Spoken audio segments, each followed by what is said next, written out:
వేదిక మీద ఉన్నటువంటి పెద్దలందరికీ నమస్కారం అండి. మాది అనకాపల్లి జిల్లా నర్సీపట్నం నియోజకవర్గం మాకూరపల్లి మండలం అండి, జీకోడూరు గ్రామం. పవన్ కళ్యాణ్ గారు పార్టీ పెట్టిన తర్వాత ఒక మాట చెప్పారు, రబ్బర్ చెప్పులు వేసుకొని పూరు గురించి వచ్చిన వాళ్ళతో రాజకీయం చేస్తున్నారు. దానికి ఉదాహరణ నేనండి. 2020లో నేను మా గ్రామం నుండి ఎంపీటీసీగా పోటీ చేయడం జరిగిందండి.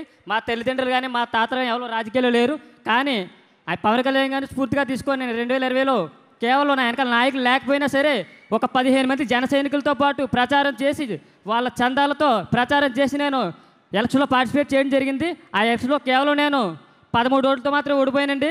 912 మంది మా గ్రామ ప్రజలు నాకు ఓట్లు వేశారు. ఈ సభాముఖంగా జీకోడూరు గ్రామ ప్రజలు ప్రతి ఒక్కరికి కూడా ఈ సభాముఖంగా హృదయపూర్వక ధన్యవాదాలండి.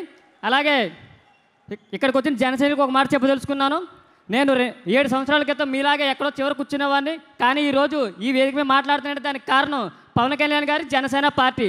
సామాన్యులు కూడా రాజకీయం చేయాలంటే అది ఒక జనసేన పార్టీలోనే సాధ్యం. ఈ యొక్క విషయాన్ని ప్రతి ఒక్కరూ గమనించి మన పార్టీ కోసం మీ యొక్క సాయశక్తి ప్రయత్నం చేసి పార్టీని అభివృద్ధి చేస్తాను కోరుతున్నాను. ఇంకొక విషయం ఏంటి, నేను ఓడిపోయిన తర్వాత ఇంటికి వచ్చేటప్పుడు ఒక పెద్ద దారిలో కనిపించాడు. ఏమైంది అని అడిగాడు. ఓడిపోయినా అన్నాను. అంటే ఆయన ఒక మాట అన్నాడు, ఓడిపోయావు 5 ఓట్లు అన్నాడు. 13 ఓట్లు అన్నాను. నీది ఓటమి కాదు, నీ వాళ్ళ రాజకీయ భవిష్యత్తు అంత ఉండదు నీ వయస్సు. అలాంటి తెల్ల చొక్కలకి గడగడలాడించావు, నీది నిజమైన గెలుపు అన్నాడు. ఆ మాట ఎప్పటికీ మర్చిపోలేను. నాకు ఈ అవకాశం ఇచ్చిన మీ అందరికీ ధన్యవాదాలు తెలుపుకుంటూ, అన్న హ్యాపీ బర్త్డే. మళ్ళీ నేను జీవితంలో చెప్పగలలో తెలియదు. Advance happy birthday. జై జనసేన, జై హింద్.